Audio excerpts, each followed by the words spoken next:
Students, आशा करती हूँ आप सभी अपने अपने घरों में स्वस्थ और सुरक्षित होंगे। आज हम आपकी पाठ्य पुस्तक 9 किसलय से पाठ 6 पढ़ेंगे, जिसका शीर्षक है एक नया घर, जो कि एक कविता है।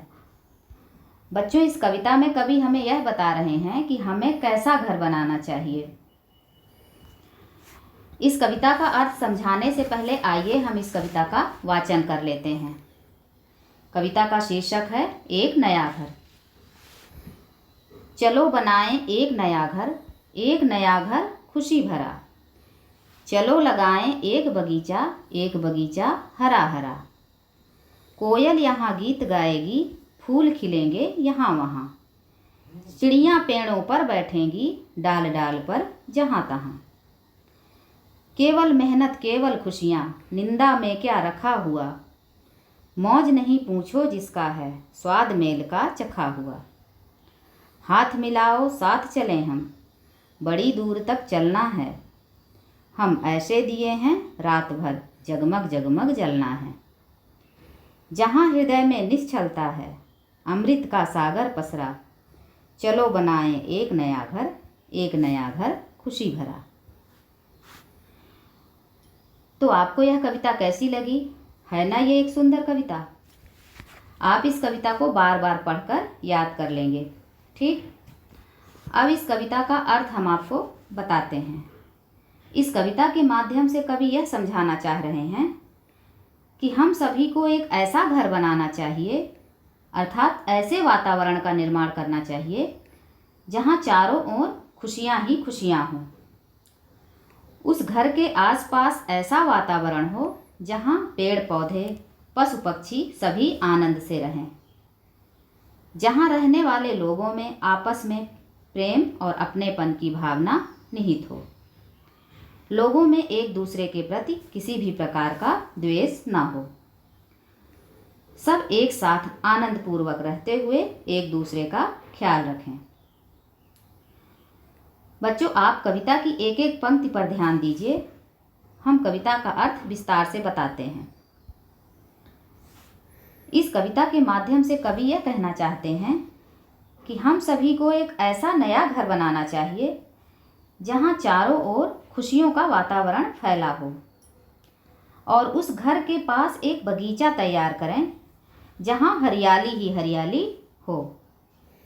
जहां उस बगीचे के पेड़ों पर कोयल अपना मधुर गीत गाएगी। उस बगीचे में चारों ओर तरह तरह के फूल खिलेंगे। पेड़ों की डाली पर चिड़ियाँ चहचहाएंगी। उस घर में हम केवल अपनी मेहनत से खुशियाँ लाएंगे। किसी की निंदा अर्थात बुराई हम बिल्कुल नहीं करेंगे, क्योंकि किसी की निंदा से हमें कुछ भी नहीं मिलेगा।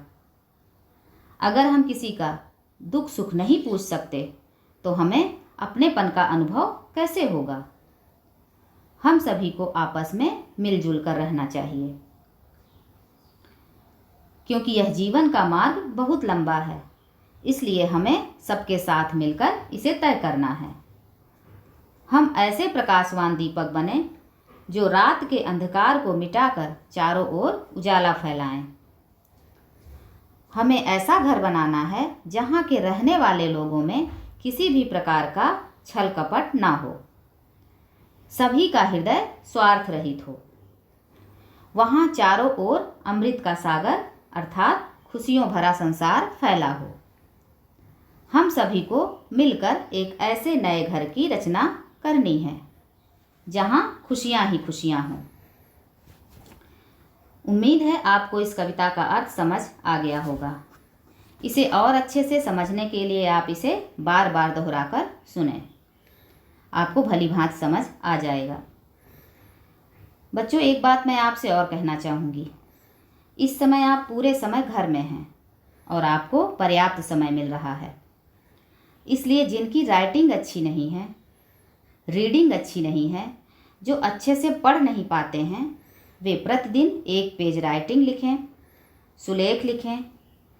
हिंदी हो या इंग्लिश, वे प्रतिदिन 1 लेसन रीड अवश्य करें। और अगर ये दोनों चीज़ें आपने छुट्टियों में सुधार लीं, तो जब स्कूल खुलेगा तो आपके टीचर्स यह देखकर कितने खुश हो जाएंगे, वे आपकी प्रशंसा करेंगे, तो आपको कितना अच्छा लगेगा। तो आज से ही आप यह सुधार करने का पूरा प्रयास करें। ठीक है ना बच्चों? धन्यवाद।